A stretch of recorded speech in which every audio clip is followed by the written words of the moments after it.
नमस्कार, स्वागत है आप सभी दर्शकों का हमारे YouTube न्यूज चैनल खबरें बिहार लाइव पर। अभी हमारे साथ हैं राष्ट्रीय जनता दल के प्रवक्ता श्री एजाज अहमद साहब। सर, जिस तरह से विधानसभा में 2 दिन से कार्रवाई चल रही है, विपक्ष जो है मतदाता पुनर्निरीक्षण के मामले पर काफ़ी हो हंगामा मचाई हुई है। क्या लगता है सर, सरकार सुनेगी? अच्छा, ये बताइए कि लोकतंत्र में अगर वोट ही नहीं, अब वोट के ही अधिकार नहीं रहेंगे तो फिर लोकतंत्र कहाँ रहेगा? आप जिस लोकतांत्रिक प्रक्रिया में वोट का अधिकार प्राप्त करते हैं, वोट के राजनीति से ही आप सरकार भी बनाते हैं, और सरकार जो अभी चल रही है, चाहे केंद्र की हो चाहे बिहार की हो, उसी वोटर लिस्ट पर नहीं चल रही है। तो आप उस वोटर लिस्ट को अमान्य करार दिए और अब नया प्रक्रिया से आप वोटर लिस्ट तैयार कर रहे हैं, जिस पर माननीय सर्वोच्च न्यायालय ने भी कड़ी टिप्पणी की। और जो सवाल हम लोगों ने खड़ा किया, उस सवाल पर कहीं ना कहीं सर्वोच्च न्यायालय ने स्पष्टता कहा कि आप किसी की नागरिकता पर कैसे सवाल खड़ा कर सकते हैं, आपको तो अधिकार है नहीं, ये गृह मंत्रालय को अधिकार है। वो भी गृह मंत्रालय न्यायिक प्रक्रिया के बाद ही इस मामले को देख सकता है।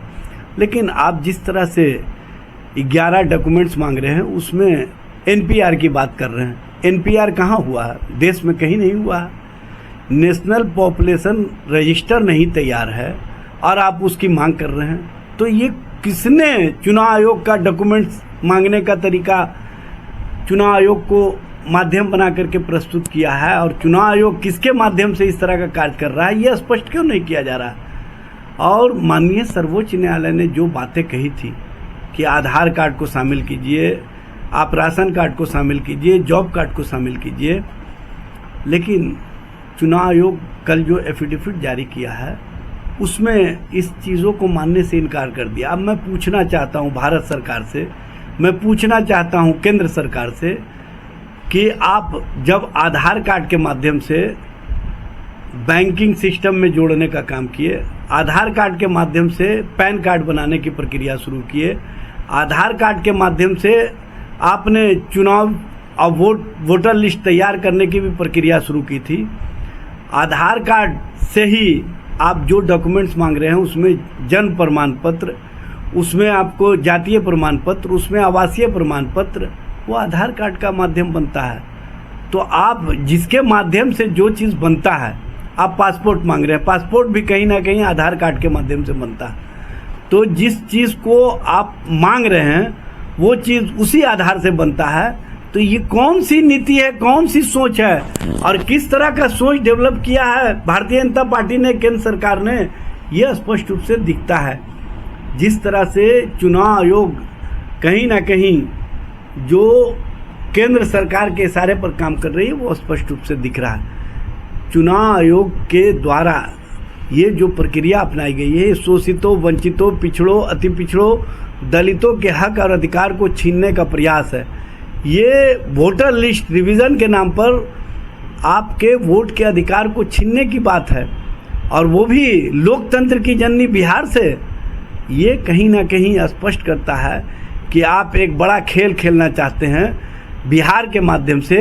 और बिहार से आपने ये शुरुआत इसलिए किया है कि आपको पता है कि बिहार और बिहार के लोग काफ़ी सजग होते हैं, और हम अगर इस नीति में पास कर गए तो पूरे देश में हम लागू करने का काम करेंगे। लेकिन शायद नरेंद्र मोदी, अमित शाह भूल रहे हैं कि ये बिहार है, यहाँ उड़ती चिड़िया को हल्दी लगाना लोग जानते हैं। और स्पष्ट रूप से सभी ने संदेश दे दिया है कि आप जो राजनीति कर रहे हैं, आप जो नीति अपना रहे हैं, वो नीति बिहार में चलने वाला नहीं है। बिहार में स्पष्ट रूप से हम बिहार और बिहार के लोगों के अस्मिता को समाप्त नहीं होने देंगे, उनके अधिकार को समाप्त नहीं होने देंगे, और उनके अधिकार को बचाए रखने के लिए हम हर स्तर पर जाने का काम करेंगे।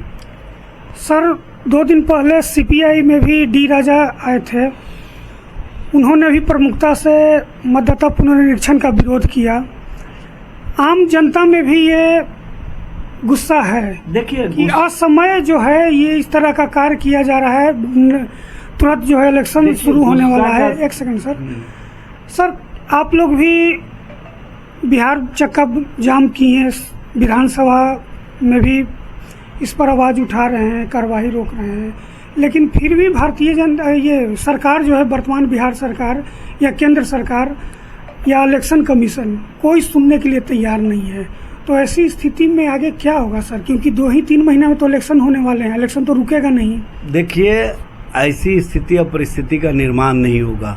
माननीय सर्वोच्च न्यायालय से हम लोगों को पूरा उम्मीद है कि न्याय मिलेगा, क्योंकि भारत के संविधान और संवैधानिक प्रक्रिया के विपरीत जाकर के कोई भी काम होगा तो उसको हम बर्दाश्त नहीं कर सकते हैं और उसको किसी भी स्थिति और परिस्थिति में हम होने नहीं देंगे।